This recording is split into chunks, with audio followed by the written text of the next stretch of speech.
ఓం శ్రీ మహాగణాధిపతయే నమః. ఉమామహేశ్వరాభ్యాం నమః.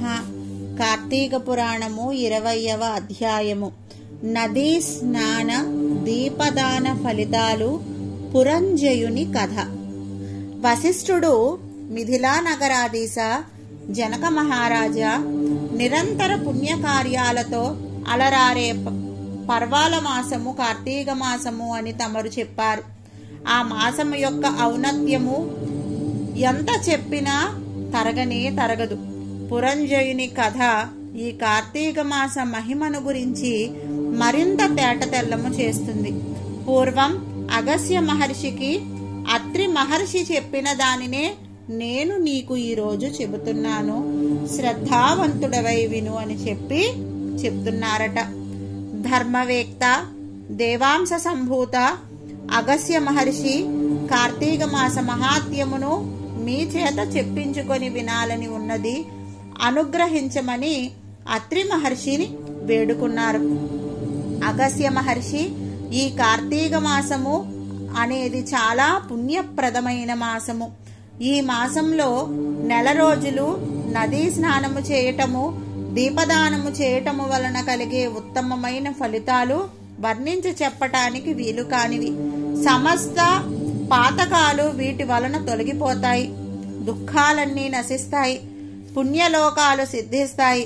పూర్వం పురంజయ మహారాజుని ఈ కార్తీక మాసం పునీతుడిని చేసింది. అతని గురించి విన్నట్లయితే నీకు కార్తీక మాసం యొక్క మహాత్మ్యము పూర్తిగా తెలుస్తుంది అని అన్నారు అత్రి మహర్షి. అంటూ ఈ విధంగా చెప్తున్నారట. పూర్వం త్రేతాయుగంలో పురంజయుడు అనే రాజు అయోధ్యను పరిపాలిస్తూ ఉండేవాడు. మంచి పేరు సంపాదించుకున్నాడు. రాను రాను ఆ మహారాజులో మార్పు రావడము మొదలైంది.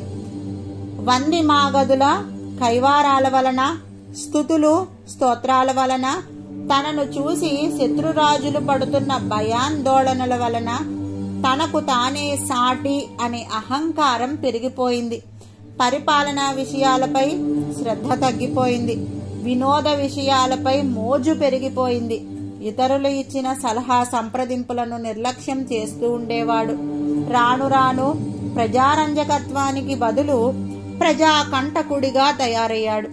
మహారాజైన పురంజయుని ప్రవర్తనను భరించలేక సామంతరాజులంతా కూడా సహనం కోల్పోయారు. అందరూ ఒక్కసారిగా పురంజయుడి మీదకి దండెత్తి వచ్చారు.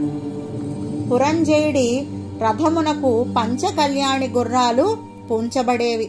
దృఢమైన చక్రాలు కలిగినవి, మణిమయమైన కాంతులతో కూడిన జెండాతో ప్రకాశించే ధనుర్బాణాలతో సుసంపన్నమైన అనేక యుద్ధాలలో విజయాలను సాధించి పెట్టిన ఆ రథం మీద పదగజ తురంగ దళాలతో బయలుదేరి శత్రువులను ఎదుర్కోవటం మొదలుపెట్టాడు పురంజయుడు.